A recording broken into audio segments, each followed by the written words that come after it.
Oh, maybe it's. Hello, good evening, and welcome to the All Portable Discussion Zone. I am Charlie, November Juliet 7 Victor, and this is a bi-weekly live stream all about radio portable ops for amateur radio. With me this evening are the show's two co-hosts, Brian, W7JET, and Hello. Dan, KC7MSU. Good afternoon. And we are also pleased to have with us this evening Ariel. And Ariel comes to us from the East Coast. Of course, we have also the everybody that's in the chat room. Welcome to you as well. We're happy you all could join us, and I think we have a great show tonight. So let's go ahead and go around the room and just see what everybody's been up to this last couple of weeks. I don't know who I started with last time, but let's go with Brian. So let's see, what have I been up to? Well, I have not been able to get out and do any portable ops. I've actually got back to work, had my first week in the real airplane last week. Still can manage to fly the thing, so that's a good thing. Been working on some stuff around the house. Actually been really busy with some repeater issues with the local radio club that both Charlie and Dan and I are members of. In fact, the last 2 days I've been out at the repeater site working with everybody. Got everything finally up and running the way it's supposed to be with some backup equipment. And that's about it. Got some flying to do tomorrow, and maybe Wednesday I might go up and do one of the low-hanging fruit easy, or well, not easy, but easy to get to as far as driving distance is concerned, summits, and get up on a mountain before I go back out again to work for another week. So that's all I got going on right now. Cool. Back to you, Charlie. All right, thanks, Brian. All right, Dan, what you have going on lately? Well, let's see. I finally got back out onto a mountain, did Sunset Summit last weekend, and it was a really wonderful day out there in Flagstaff. It was actually a little bit warm for the day, but it was a great hike up, and really enjoyed it. And finally got caught up on my SOTA logs, so that's always a good thing. Yeah, for sure, right? I actually just got caught up on mine recently too. All right, well, so I have been. Most of you who watch probably know Sandy and I, my wife and I, went to the Grand Canyon. What was it, last weekend? And we hiked to the bottom of the Grand Canyon, 8 miles, over 4,000 feet of an elevation drop, and hung out there a couple days. Spent the night there camping, and we hiked to the Colorado River and saw the Hermit Rapids, and it was a great time. Tested out some new backpacking gear, and I tried to get on the air with Parks on the Air. No contacts at all. You can watch the video in my YouTube channel that I put out on that. So, and then this last weekend, just on Friday, I did another activation. I went up to Wilson Mountain in Sedona, and that was actually really hard too. It was almost 8 miles round trip, 7.5 miles round trip, and a little over 2,000 feet of elevation gain. So I've been kind of pushing it lately, trying to get a little bit of exercise. So I've been kind of busy, but had fun. So with that, let's turn it over to Ariel. Ariel is our guest tonight, and he has a lot of interesting things. I went out to the East Coast. I went out to Georgia to visit family, and when I was out there, I met a guy named Doug, N4H, and he had one of Ariel's antennas, and that's kind of what got me on doing a little research about Ariel and trying to figure out who he was. And so we have him on board here now. So Ariel, what you been up to the last little bit? Well, last couple of weeks I've been busy as well. Well, we had a death in the family, so that got me tied up with family affairs. I'm sorry to hear And that. other than that, I've been working on antennas, working on a prototype that's really promising. It's like 96% efficient transformer for my infrared half wave. That's going to be the next wave. So that I'll be sharing some of that stuff too later. Okay, good. Yeah, share some information on that then, huh? Yeah. Oh, that'll be interesting. Cool. Yeah, Well, I hey, haven't had any activations in the last 3 weeks. My last activation, I can't remember, was Springer Mountain. I was in Springer Mountain not too long ago, maybe a month ago. Yeah. Time flies. I did Springer Mountain before. Nice place. And then I did Gooch after that. I don't know if you did Gooch when you were out there in. No, I haven't done that one That yet. was a bushwhack. It's a bushwhack. Well, I don't want to do it then. All those briars, man, will bloody me up. All right, cool. Well, hey, first of all, let me just say I'm sorry to hear about the death in your family, whoever that was. Hopefully, everybody's doing okay considering the circumstances. So let's go ahead and get going then. Do you want to bring up your slideshow? Sure. I guess let me try to share. All right. Share screen.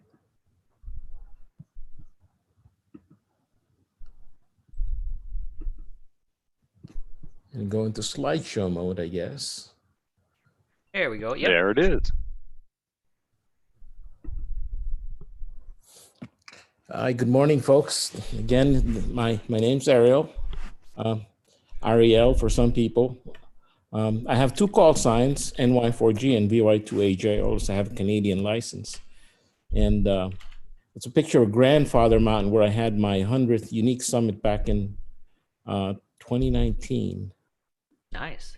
It's got the profile of an old man. You see, that's sort of the nose right there. I don't know if you can see my cursor. Uh-huh. And I took the Daniel Boone Scout Trail when I went up, and it's a lot of elevation gain. It's about 6 miles out and back, I believe. So I try to cover a little bit of my background, some of my amateur radio history, what I did as a profession, and my portable operations experiences. And I'll go a little bit into, I did a DX expedition to St. Pierre and Miquelon back in 2015. That was a solo where I had to go on a boat and one of those inflatable rafts to get on an island. Are you kidding me? Wow.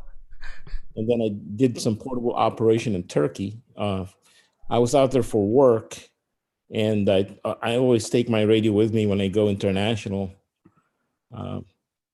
And then, of course, my Summits on the Air experience and my ascent to Mountain Goat and some notable SOTA activations. And I have my own YouTube channel called Captain Radio Adventures.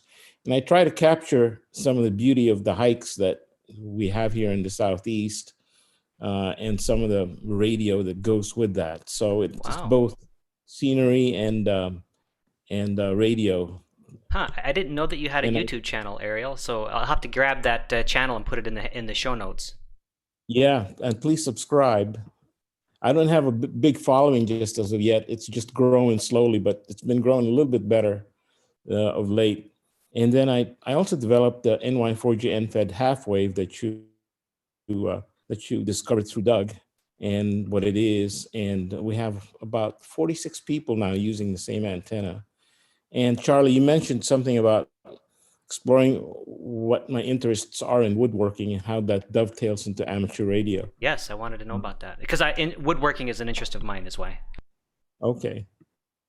And that's about that for that slide. And so my background, I was licensed in 2010. That seems like forever ago, but in reality, it's only like 10 years ago. And as a career as a mechanical design engineer in turbine design. And I did that for about 34 years. Was that here in the United States? Yeah, I worked for General Electric.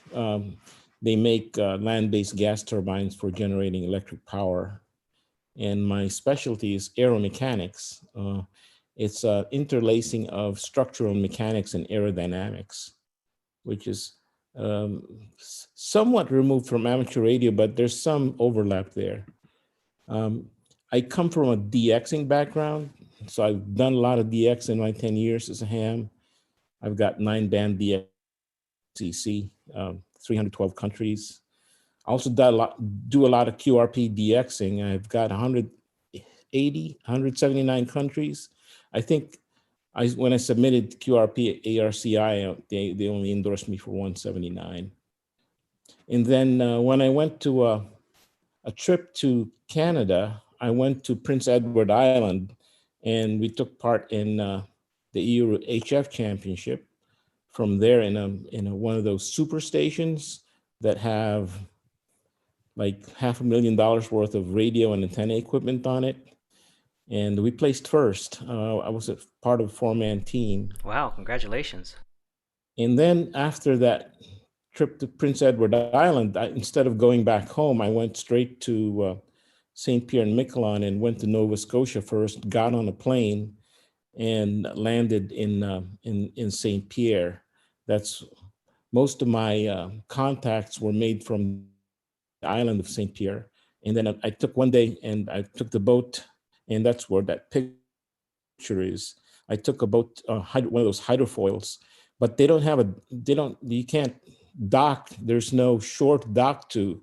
So you get on one of these inflatable boats, and I had like 70 pounds of radio gear, antennas and radios that I sort of lugged around and put on this picnic table. See, How did you get the picnic table there? I'm just kidding. It was there. And then It'd be great if it was inflatable. Yeah. And my antenna was this crank IR. You can see that in the foreground. And right next to the shore, those verticals are terrific. Even laying down on the ground, they work. Ask me how I know. How do you know? Did it blow over? It blew over. I was still making contacts after it blew over. Wow. Oh, wow. And then in 2016, I entered the CQDX marathon, and I missed 5th place by 1 QSO. So I only got 6th place. I think I made 165 DXCC contacts that year. And then in the following year, I entered the DX marathon again, but this time I entered in top band, 160 meters. I placed 7th worldwide. And then in 2018, which is just 4 years ago, Scott Carter introduced me to SOTA. Actually, I've known SOTA all along, but it wasn't until he took me out on a SOTA activation that I got hooked on. And from then on, I was hooked. Oh, yeah. That's the way to do it, right? Yep. So that fall of 2018, I think I started in October. I started on a tear to try to get the mountain goat as quickly as possible. And I got the mountain goat in 8.9 months. At the time, it was a record for North America, for a North American. And I think Richard Brown broke it last year. Still, that's amazing. Congratulations on that. It took me over a year and a half, I think. Yeah, that's what normal people do. Actually, I fall think outside of those norms. The average is a year and a half is even fast. I think the average is over 2 years worldwide. I did some of the statistics, and that's how I found out where I was. So portable radio operation, I've been doing field days now since 2016, and 2017 was when I captained my amateur radio club, and we did well. That was the best until last year. I didn't captain last year, but because of the pandemic, we were like 2nd place in the whole country for 2A. Your club scored 2nd? Second, I believe it's 2nd in the country. There was one other station, I think maybe in Vermont, that beat us. Huh. Or maybe it was 2nd in the Roanoke region of the ARRL. Still, that's significant. Good job. Yeah, we had like, it was a lot of points. I can't remember it off the top of my head now. We're always happy if we just show up on the scale. That's right. Yeah, I've also done field day camping, and so I'm familiar with portable operation. That's why SOTA became second nature to me, because I've been doing a lot of portable operation anyway. And I did national parks on the air when that was the thing. Now it's just parks on the air. I haven't done too much of it yet, but it would be worth getting back into that too. And then I mentioned my expedition to St. Pierre and Miquelon. And then I had some portable operation in Turkey. This was an interesting story here.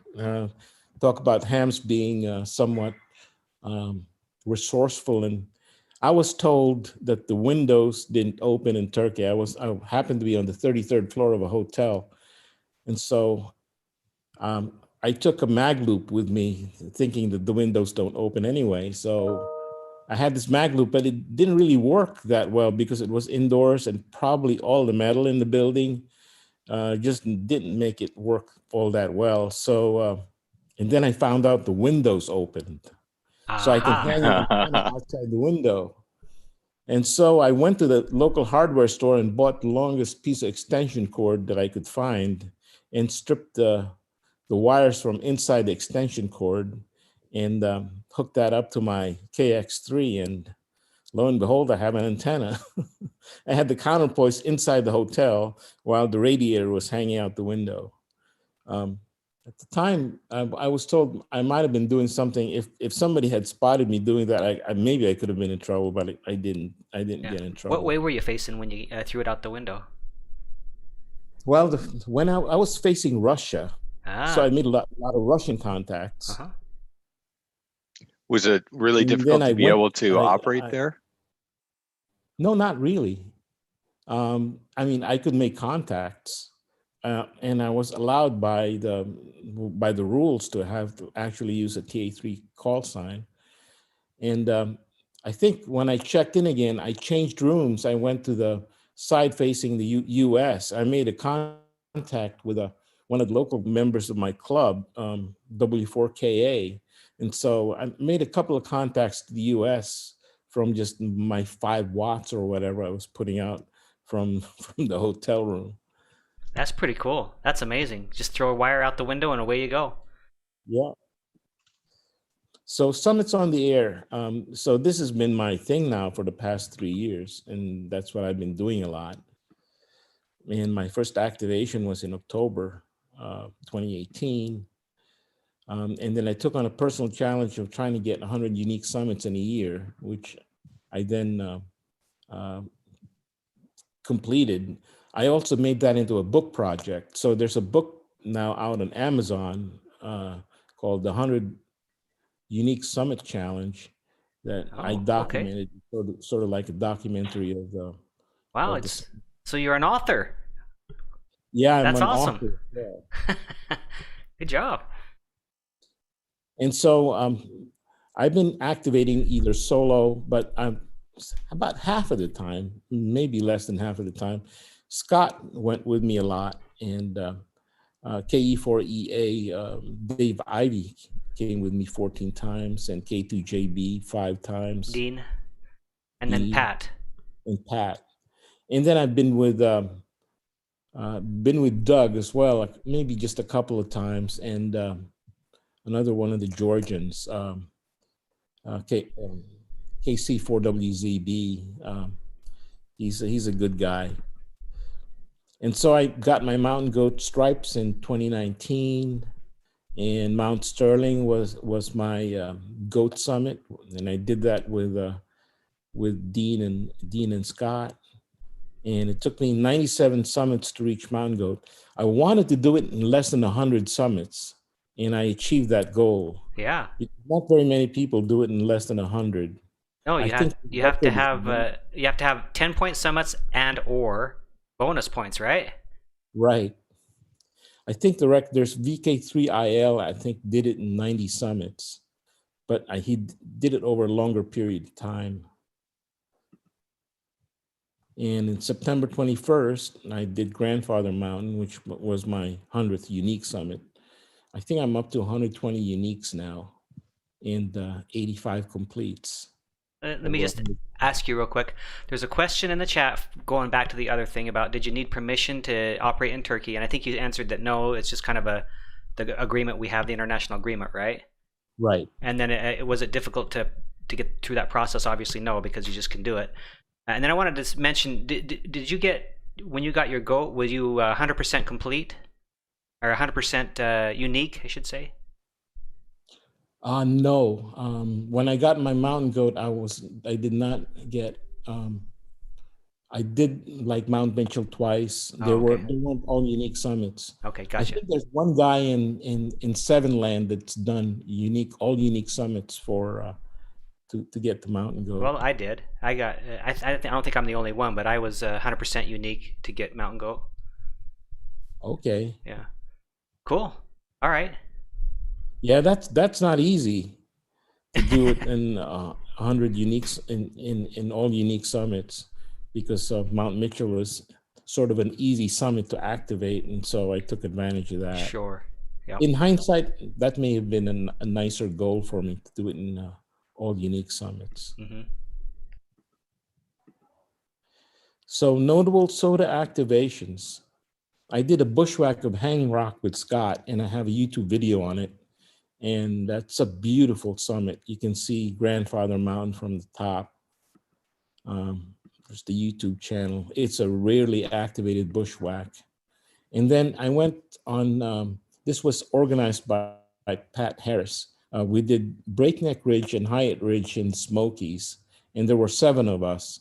And what we did was we broke up into 2 teams. One would go to Breakneck Ridge, the other team would go to Hyatt Ridge, and then we'd all camp out and meet at the same campground. And the next day we swap summits, and we'd get completes by doing that. And that was hard because they were both bushwhacks, and it was a lot of miles. I think it was maybe 15 miles over 2 days.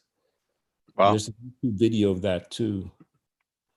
And then Grandfather Mountain, and I made a YouTube video of that. I've done a few, maybe just a handful of bike divisions. I call them bike divisions, where you go up to a mountain summit with a bicycle, and that was an experience. Yeah, you know what? I've wanted to do that before, Ariel. I haven't ever done it, but I know Chris N1CLC in California has done it, and I'm sure many others have too. But that's something I've never done. It looks interesting. Tell us more about that one. Well, Mount Mitchell was the tougher one. It was my first one as well, so I trained hard for it. And my goal was not to go over 140 beats per minute, because I'm an older guy, so my maximum heart rate is depressed by 212 minus my age. I'm not going to reveal my age, but it's somewhere around 156 or so. And so I was halfway up the summit. I was borderline blowing up. Your valve was about ready to. I just kept it steady and made it to the top. I just backed off and just kept the bike from falling over, basically. Mount Sterling was my mountain goat activation. And here's my other activation is Klingman's Dome. And that's an 11.5-kilometer ride to the top. It's a little bit easier ride because there's a big falls flat in the middle where you can sort of relax. It's not really flat. It's still uphill, but a lot less uphill until you get to the end. Klingman's Dome was a nice bike division too. That's cool. So I noticed that you have on that last slide, the one just before, you had a bunch of links for each of your YouTube channels. That there, yeah. You know, if you save this slide deck, if you want to share it with others, if you save this on Google Docs or something and send me the link, I'll put the link in the show notes so people can, grab those and take a look at them. Oh, sure, I can do that. Okay, cool. I can put it into a public folder, like, and then the link would be in my public folder in my Dropbox. Yeah. If they click the link, then they'll get to the. However you want to do it. Yeah. Yeah. Let's see. And then I'm always been interested in antennas, and being an engineer, I'm always trying to optimize everything, right? So that's what engineers do. They get something, and if there's not a problem, they make a problem and solve the problem. And so I've always wanted an antenna where everything's integrated, and my idea of an integration is having the winder and transformer in the same package. So because of the winder separate, you end up losing it. And so if you wind everything in the same package, like even your feed line, and then everything's just bundled up with this little shock cord. And so this is the transformer box. And that's also one of the things that commercial transformers don't have is something for a counterpoise connection.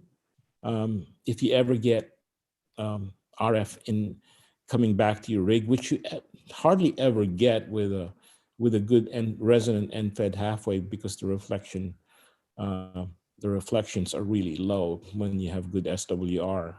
And so I came up with this idea of integrating the transformer box and the winder. The other thing that's, you can either get one of the high power NFEDs or QRP NFED like from LNR, but you don't really get anything in between. So if you have a guy doing single sideband that's a SOTA operator and wants to operate at 40, 50 watts, you can't really use those LNR transformer boxes because they're not robust enough.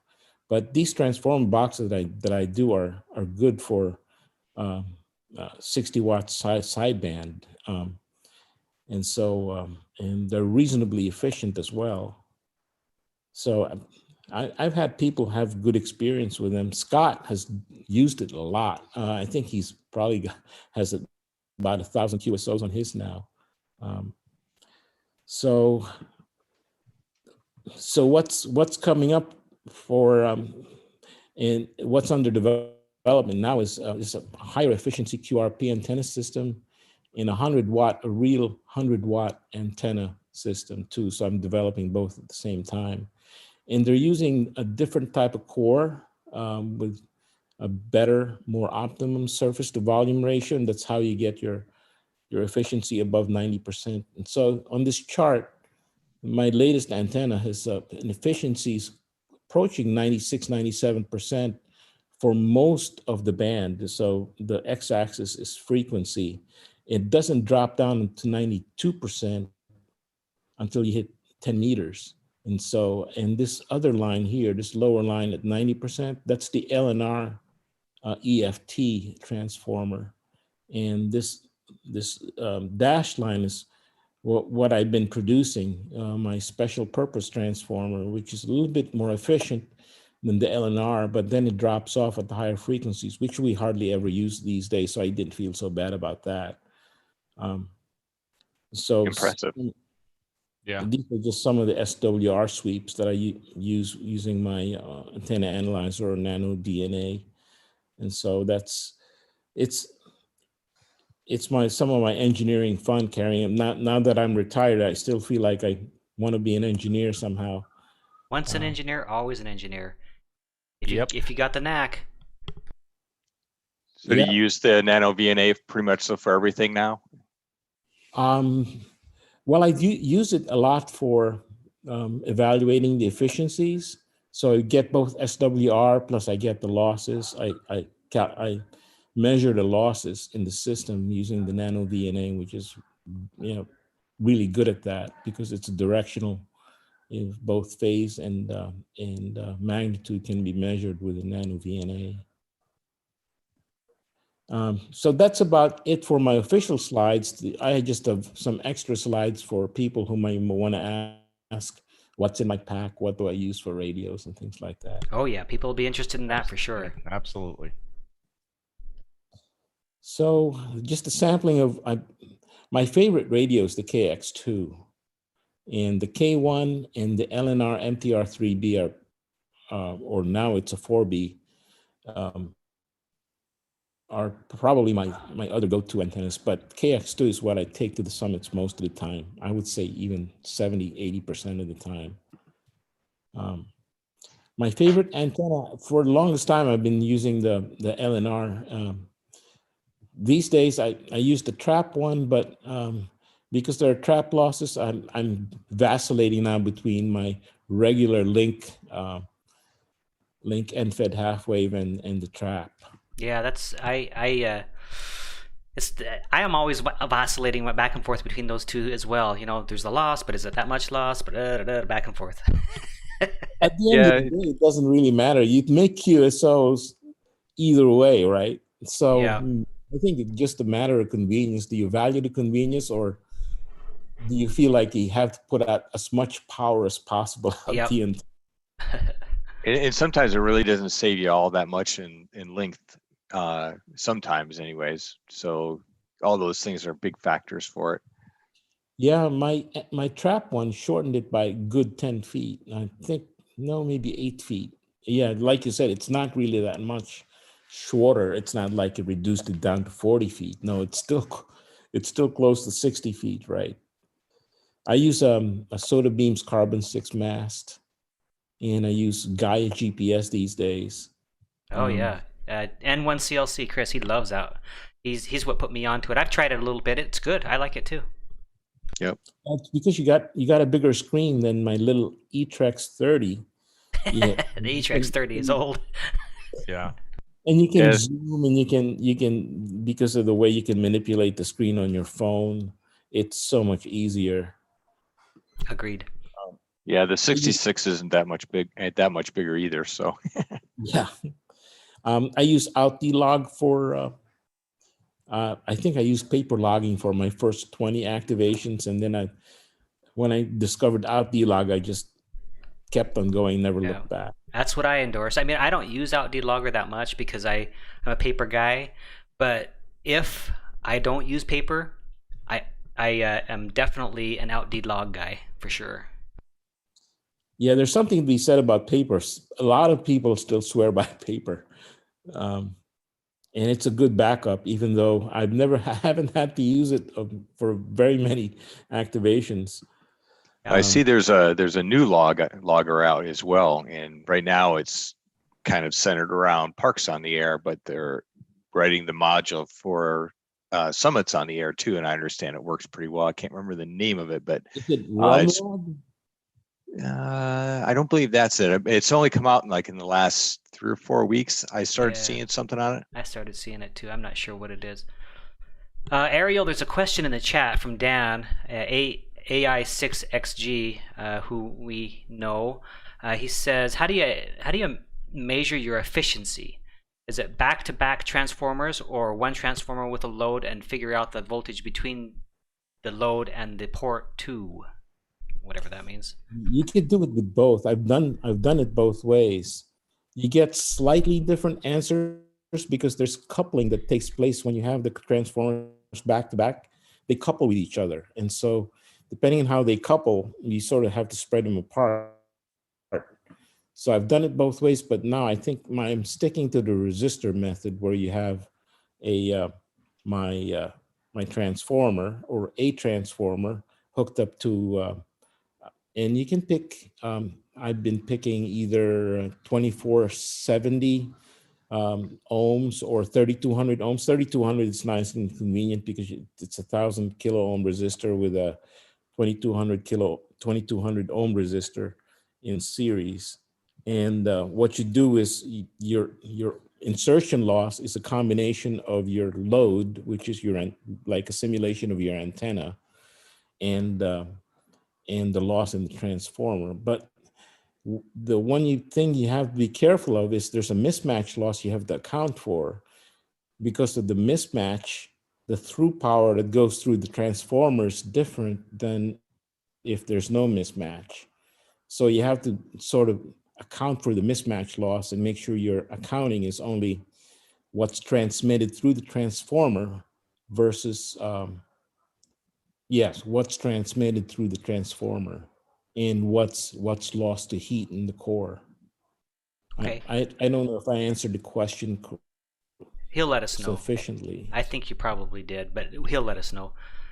Just a quick comment too, that new logger is called Ham RS, and I did see a YouTube video on it, and it looks pretty interesting so far. Oh, might be worth investigating. Yeah.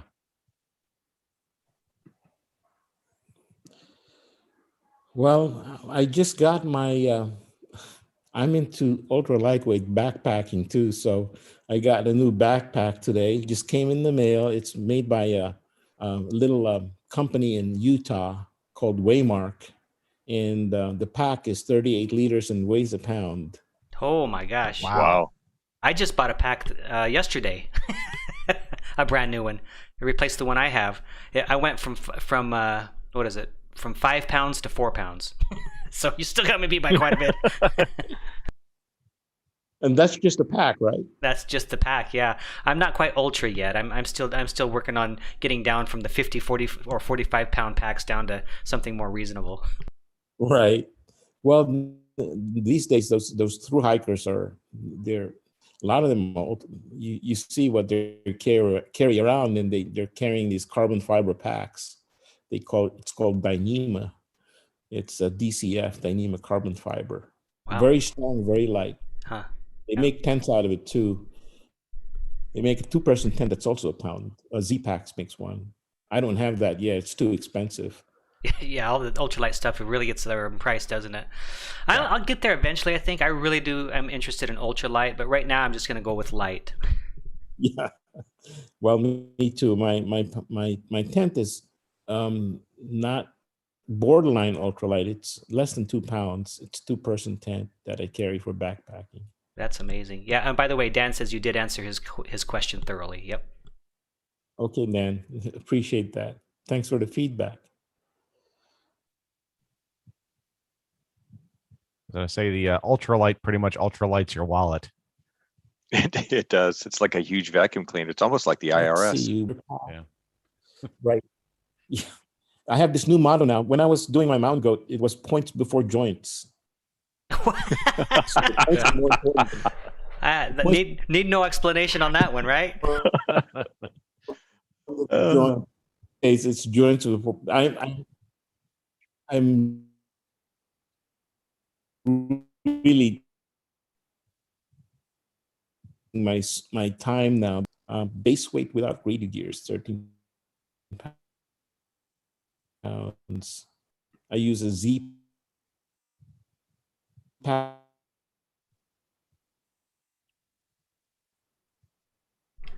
Oh, hey Ariel, you're there's a lot of latency right now. I wonder if there's somebody using the internet besides you there at your house right now, because we've lost you. Yeah, a little instability. Instability. We don't hear anything from you right now. Okay, all right.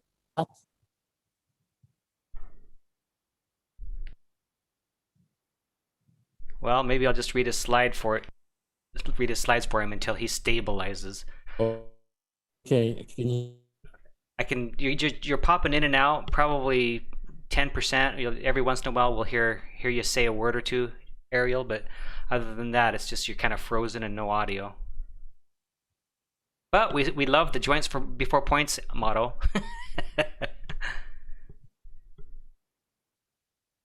I still have not gotten a rain jacket, so the only thing I've got in my pack for that is a trash bag. So yeah. Okay, I'm in the house. There we go. If it stabilizes some, let me know. There we go. You're stable now. Okay, good. I'll stay at this place then. Okay. So we heard about your joints before points, and then that's when you started cutting out. Oh, no. Still no. We lost you again.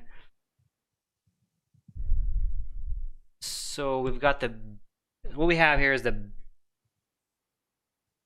getting closer to my router. Okay, there you go. We're back in. Okay. Yep. I should be close to my router now. I'm traveling inside the house. Yep, you are. We can hear it. We can. You're back online. Okay. Sorry about that, guys. Maybe your wife was going and doing some online shopping or something. Okay. I'm in my attic room now in my house. Wow. So I was trying to run down my what's in my ultralight backpack that I use for backpacking. And I use a down quilt that's good 20 degrees, that's a pound. REI rain jacket, that's a pound. An REI Flash Air 210, that's 2 pounds. Inflatable mattress is a pound. Titanium pot. Sawyer water filter system. Oh, I recommend the Sawyer. I use it as well. I have that as Yeah, well. I think a lot of people use the Sawyers. They're really convenient. The one thing you have to watch with those is when it gets really cold, you have to keep them warm because when they freeze, they don't work. Yeah, so you just go to bed with it, huh? Right, and keep it next to your quilt. And of course, I carry lighting. My headlamp is always a necessity. I always carry one, whether it's a day hike. You just never know when you run out of daylight at the end of the day. Yep. I for sure always carry one too, day and night. So do you carry one that's rechargeable, or do you carry ones that use the like AAA batteries? I use the ones with AAA batteries, and I carry extra AAA batteries with me, because if you have to recharge them, you have to wait for them to recharge. And so it's better to have the instant power of a replacement battery than waiting for it to recharge if you ever run out of power. Yeah, and a couple of sets of AAA batteries really don't weigh anything. So yeah, I always carry an extra set of AAAs just in case. And of course, I take my LNR. The weight has gone up from the 3B to the 4B. The 3Bs were really light. They're like 270 grams. And the 4B is like maybe a couple of ounces more. And then I just have my antenna, which is reasonably light. By the time I get everything together, with the radio gear and what's my loadout for my backpack, it's probably going around maybe 16 pounds. That's for an overnight. Wow, that's amazing. That's really good. I know there's a few people in the chat room who are like, oh yeah, I do that too. But for most of us commoners, that's really good. Yeah, it's just that my joints are not as healthy as they once were. Yeah, you know, that's kind of why I'm doing it too. Why I'm kind of backing out on the weight a little bit, backing down on the weight, is because I'm just getting old and my bones are getting creaky, and I just can't handle the weight like I used to. And I'm only 50. Yeah. wait till you get to be my age, Charlie. How old is that? Oh, just a mere 58. So I'm creeping up on it. Yeah, I believe I'm 62 now. You're not sure though, huh? Yeah, I'm not. I refuse to give out my age. I will be 63 in April, in a couple of weeks. Okay, cool. Well, There's a shot of me going up High Rock in the snow. I love winter activations. I like them too. Yep. Well, it looks like Q&A, huh? Come on, chat room, if you got any questions for him. I actually have a few questions for you. We didn't talk, unless do you have more, Ariel? No, I don't have any more. That's my last. I wanted to ask you about the antenna a little bit more, and I wanted to ask you about your woodworking. So about the antenna, you have a place where people can buy those, right? Right. I have a website, ny4gNFedHalfwave.com. And it's a nice commercial website.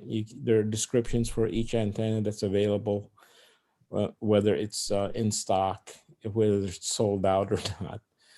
So people can go to that, ny4gNFedHalfway.com. Okay, and NY4G it's like NY4GEFHW.com, right? Yeah. And I went on that website and I looked at it, and so you offer all different kinds of variations to that antenna that you use or that you made. Right. There's the standard that kind of runs right around $100 or so, right?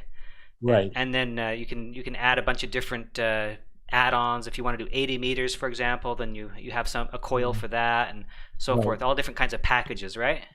Right. And there's a 60 meter. 60 meters is really popular with SOTA guys. And so I make these 60 meter extensions, and that only add 10 feet to the overall length of the antenna. And so it's still reasonably compact. Although the full length extension for 60 meters without the coil is only 20 feet. So maybe you're just buying 10 feet of length. Okay, what about woodworking? I mean, obviously you implemented that into your antenna because it's made, the antennas that you're selling are made with beautifully done woodwork. Yeah, and so because I enjoy working with wood so much, there's a few aluminum pieces and epoxy that hold things together. but they're not really meant for permanent outdoor installations. So you sort of have to take care of them. And I mean, if they get wet, it's fine. It's just when they get exposed to long periods of rain, that's not good for them. Yeah. So woodworking wise, I've been doing woodworking since I was a teenager, and back in 2005, I built my house, and that became a big woodworking project. I did. I just did woodworking. I just did my house. So I did most of my cabinets and just about all the finished carpentry plus tile work, all that stuff. And then I got into rocking chairs. I took an apprentice class with a local master chair maker in Pickens, South Carolina. And he taught me how to build rocking chairs. And I did that for, I just built maybe 5 of them and sold them. I kept 2 for myself or 1 for myself. Rocking chairs are a real challenge, especially things like Windsors and stuff like that. Those are really difficult to do. Yeah, the genre that I do is the Sam Malouf style. I don't know if you know about Sam Malouf. He's a woodworker from California. I visited his shop a couple of years ago. He died at the age of 94. He was still woodworking at the age of 90. He just about close to his death, he was still woodworking. So his chairs made it to president's offices, like Clinton and Reagan have some of his chairs. Wow, that's cool.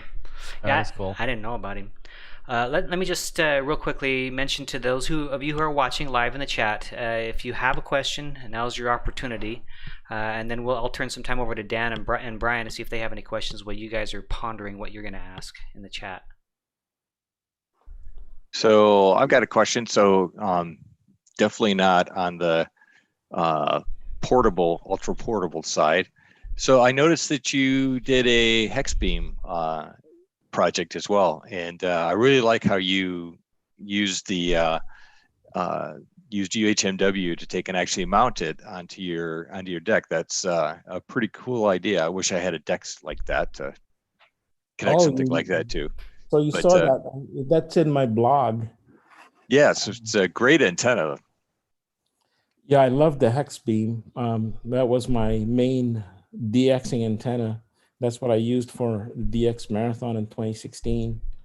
Yeah, I like how you changed it up to use more lightweight components, and then use the collapsible crappie poles and things like that, so that it's easily torn down and you can take it with you if you want to. Yeah, that's the engineer in me looking for problems to solve. Yeah, that was interesting.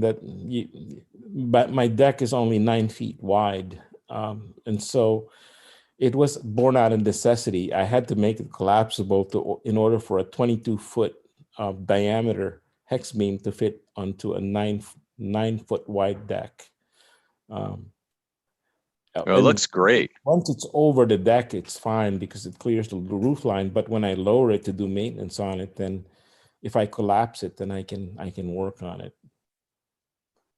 Yeah, that looks really, really nice. So that's a great idea to use the fishing poles and everything. So it was a very interesting project on your blog. Yeah, I've also taken that hex beam on portable operations on the Blue Ridge Parkway because it was so light. I think that my antenna only weighs 12 pounds without the mast, just the antenna by itself. Yeah, UHMW is a wonderful material to work with too, especially if you got woodworking tools. Yeah, it's very easily machined by woodworking equipment. All right, there are a couple of questions. Oh, go ahead, Brian. I was going to ask Ariel. So I see you have DXCC on 160. That's my current obsession, is trying to get there myself from Arizona. Difficult task. What do you use? I use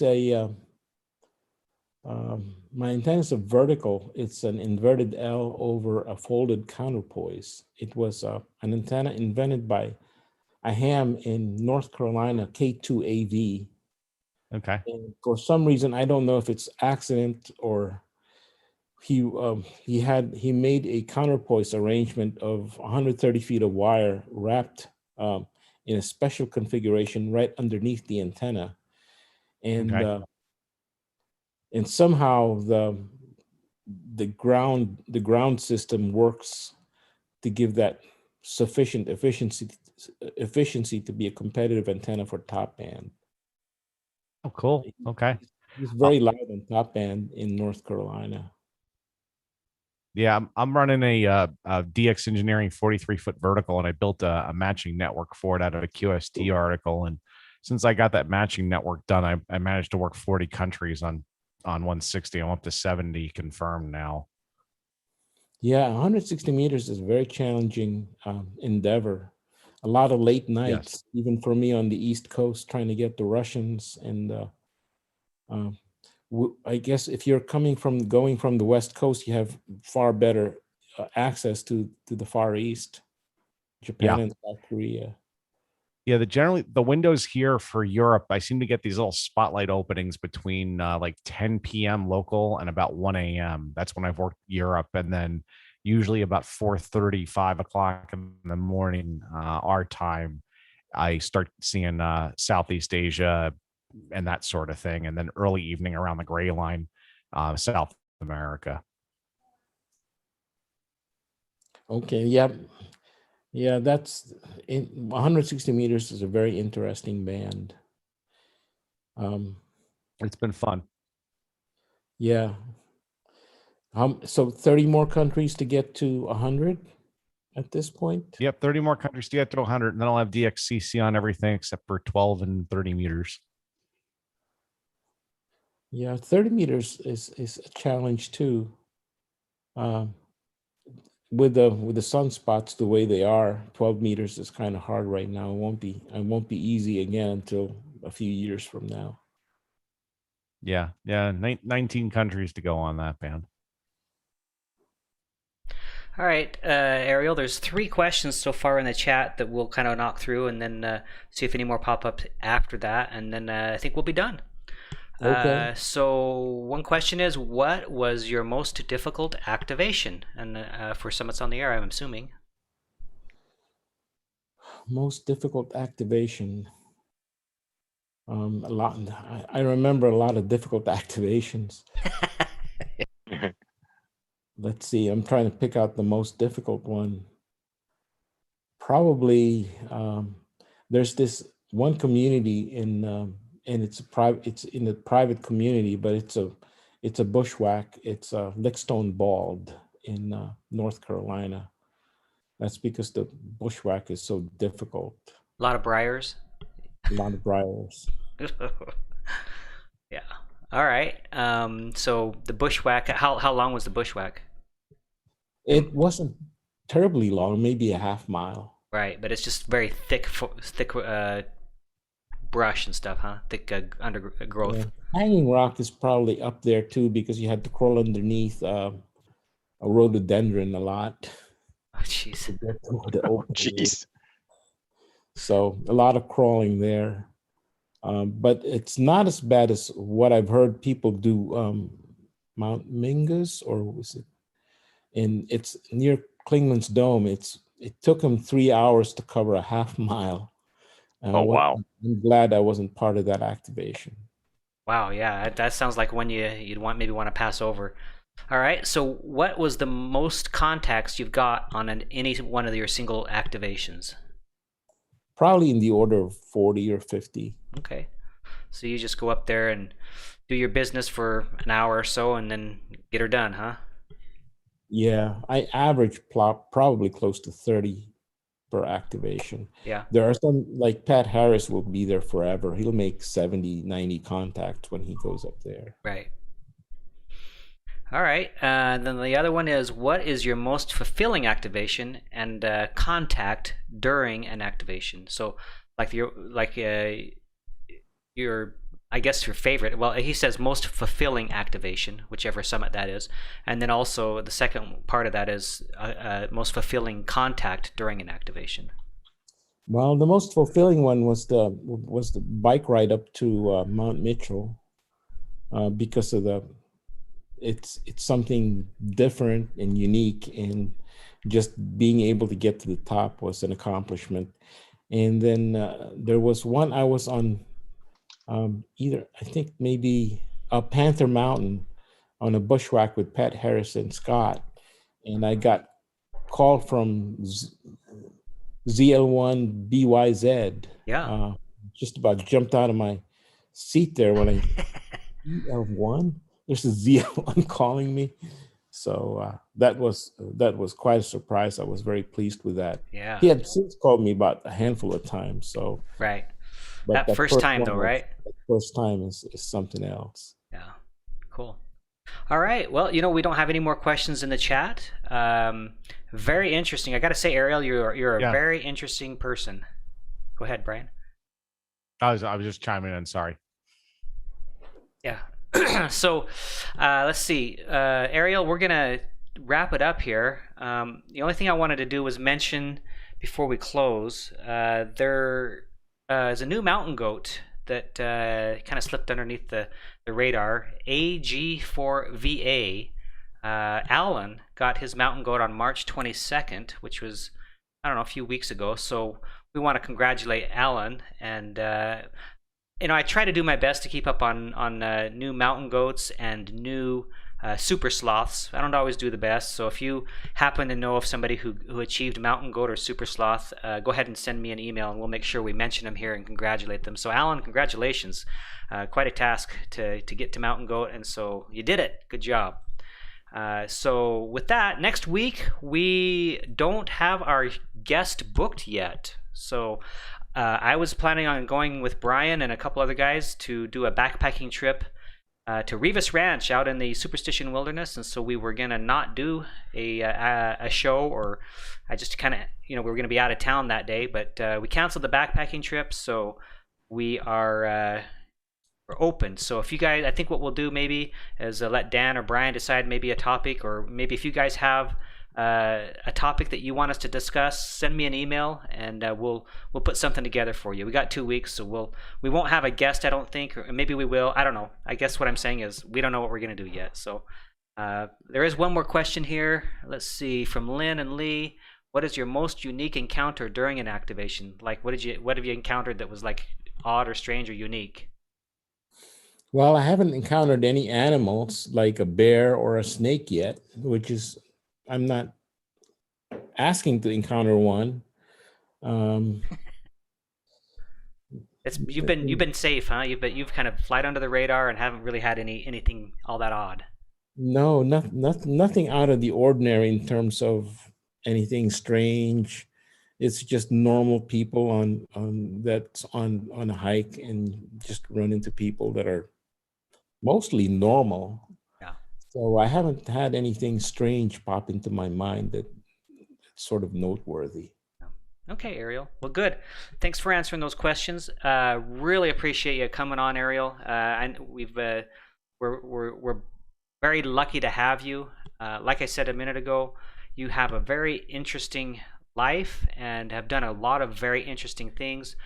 Go ahead and send me some of your information, that slide deck maybe, and then I'll grab your YouTube channel and your blog, and we'll put that up. I actually think I already have that in the notes, both of those links, but we'll make sure they're there.